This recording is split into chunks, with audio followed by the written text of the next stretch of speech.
Sure, minority businesses, uh, from a pure ratio of population, are really growing very well.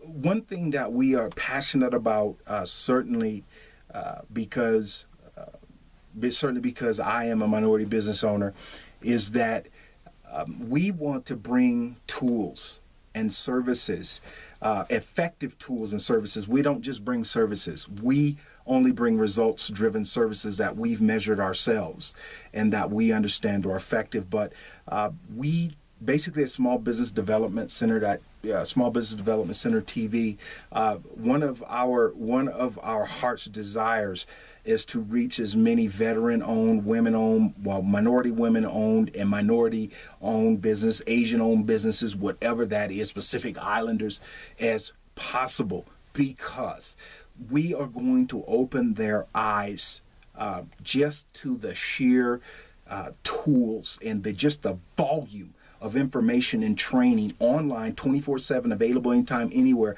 that's available to them to build their business. Because even with the Minority Business Development Association, and I directly had a conversation with a director of one of those minority business development agencies. Her name was Helen Haynes Carter. They are missing the mark. They just are. They're promising a lot, but what they're doing, by even Ms. Haynes Carter, who has access to almost any minority business in the greater Denver metro area, so we're talking about 2,500 or so minority-owned businesses, they fall in short. They charge a fee to sign up. Can't remember, it's $199, $299. They promise sales leads. They promise a lot of stuff, but they never partner with it unless that business is doing significant revenue. And according to Ms. Haynes Carter, $1 million or more. Well, what about the businesses that aren't doing $1 million?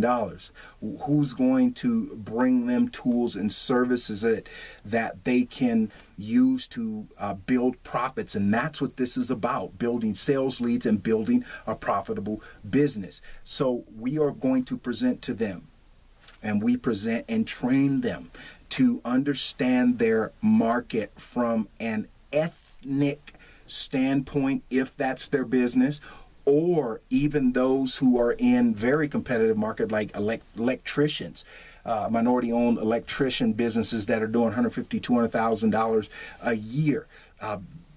Their biggest market, and we teach them this, is to understand local SEO online.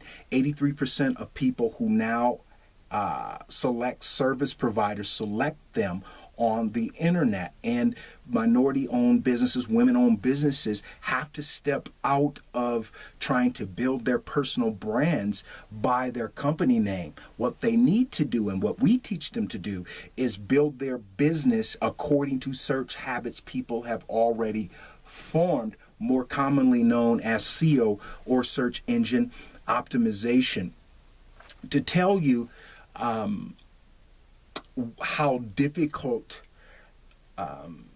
that is to introduce, not due to a lack of intelligence, certainly not due to that, but just there seems to be a barrier to information, not that the information isn't available online, but a barrier in how these demographics try to define their business in a wider market. They think that a lot of times when dealing with training students in that, they think this is the direction they need to go, as opposed to, well, there are 10 different directions you can go to be successful. Choose 5 and then build the other 5. And they get so focused on that one direction, not understanding that the internet is literally a spider's web where they can push their products and services far beyond where they ever thought possible. And there's too huge a reliance for those same businesses on government grants and on so-called government business loans. Governments don't loan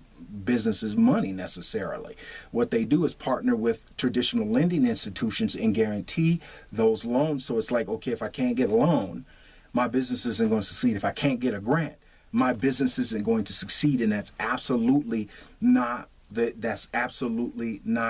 fact. And it isn't even about it isn't even that the information isn't available, because it hasn't been packaged in a way that they can understand, even by the SBA, the Small Business Administration, even certainly by the Minority Business Development Center, and not by other small business development centers. So we are focusing in on all entrepreneurs, but we are going to make sure that what are considered traditionally small and disadvantaged businesses receive the tools that they need to build their businesses, so they can actually build their community.